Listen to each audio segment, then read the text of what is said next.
আজকে আমরা বানাচ্ছি মখমলি পনির। নিয়ে নিচ্ছি পনির, আলু, হলুদ, লঙ্কার গুঁড়ো, মগজ, আদা, এছাড়াও টমেটো এবং শুকনো লঙ্কা। কড়াইতে তেল দিয়ে প্রথমে তেলটা গরম হতে দিলাম, তারপর পনিরগুলো ছেড়ে দেওয়া হলো। পনিরটা ভাজা ভাজা হয়ে গেলে তুলে নিতে হবে। পনিরটা ভাজা হয়ে গেলে পনিরটাকে তুলে একটা বাটিতে একটু গরম জলের মধ্যে ডুবিয়ে রাখতে হবে।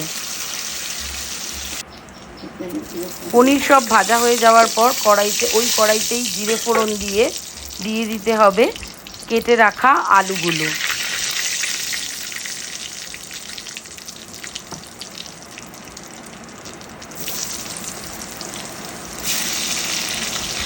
আলু যখন প্রায় ভাজা ভাজা হয়ে আসবে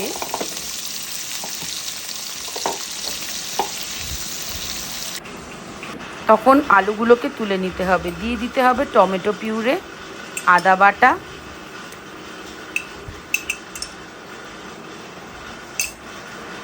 হলুদ গুঁড়ো, লঙ্কার গুঁড়ো এবং খুব ভালো করে মশলাটাকে ভেজে নিতে হবে।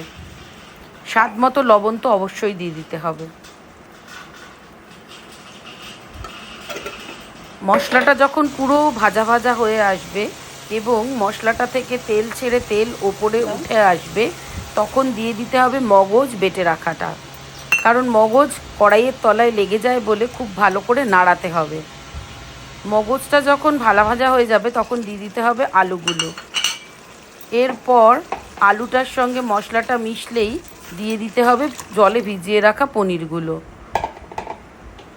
আলু পনির সব ভালো মতো মিশে গেলে ঝোলের মধ্যে এবং খুব ভালো মতো টকবক করে ফুটে উঠলে, ঝোল ঘন ঘন হয়ে আসলে দিয়ে দিতে হবে ঝোলের মধ্যে অল্প গরম মশলা এবং ঘি।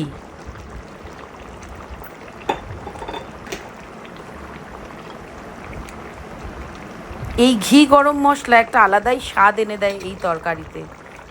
এরপর এই রান্নাটা শেষ হয়ে গেলে নামিয়ে নিয়ে গরম গরম ভাতের সাথে বা রুটির সাথে বা পরোটার সাথে পরিবেশন করলেই হলো। একবার খেয়েই